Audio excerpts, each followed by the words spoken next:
What is up, YouTubers? L to the fifth. It is a glorious Sunday afternoon for me. I'm not sure what time it is for you when you catch this. Maybe it's not even Sunday. Well, today I'd like to go a bit into what does it mean to be cheap.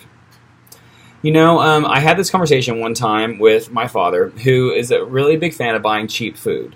And I was trying to explain to him, the thing about cheap food is it's a cheap energy source.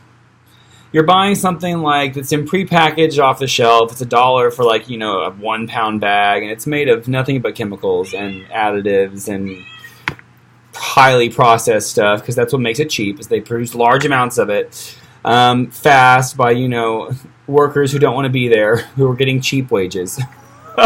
Anyway, we consume this cheap food, and it becomes cheap energy. Right? Energy that might move slow through our system, or maybe it expends really high amounts of energy quickly, and then all of a sudden you crash and you're out. It's cheap. It's long-lasting. No. It's long-lasting paying for it again. And so we end up buying 4 things of this cheap item to get the one quality item over here, which is the same price. But we're being frugal. We're not spending too much money. And let me tell you right now, the last thing you should be going cheap on is your food and bathing products. Anything that comes into contact with your body and helps your body either grow, right? Because the food we have becomes the cells that we are, which then make us. You are what you eat. Or we end up in this really cheap lifestyle of being tired all the time. We're exhausted, all because we were being cheap, right? Buy healthy food. Buy healthy bathing products. Buy affordable yet highly effective clothing.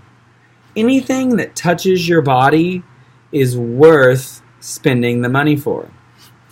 And beyond that, if we're in a lifestyle of buying cheap things, candy and crap food, we're probably surrounded by other people that also buy cheap things. Sugar down beverages.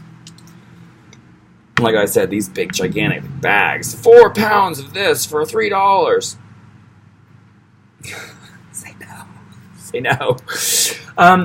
And so we're surrounded by these people that also buy cheap things. And we're in this cycle of cheap food, cheap energy, cheap job, cheap interactions with people.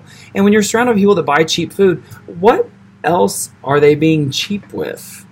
Are they cheap with their ability to emotionally embrace with you?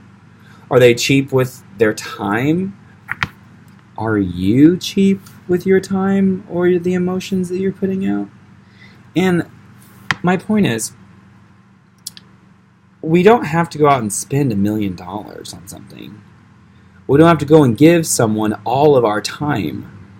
But we can be really clear about the quality that it is we're bringing and the quality it is that we're taking in. Because I tell you right now, I would rather have a really high quality friend that I spend 1 hour with a week than 10 friends who I get tons of time with. At the end of the night, I feel like, what was the point of that? Did I grow last night? Did I? And so, yeah, think about the food you eat, the water you drink, the bathing products you buy. I didn't mean to point at you. I know it's so rude to point at people. I'm so sorry. I'm so selfish. But I'm thinking about you when I'm pointing at you, because I want you to feel better. And like I said, quality. There are motorcyclists that live a block from my house, and they like to let everyone know when they're leaving and coming home. I appreciate it. That way I know he's there, in case I ever want to go be his friend.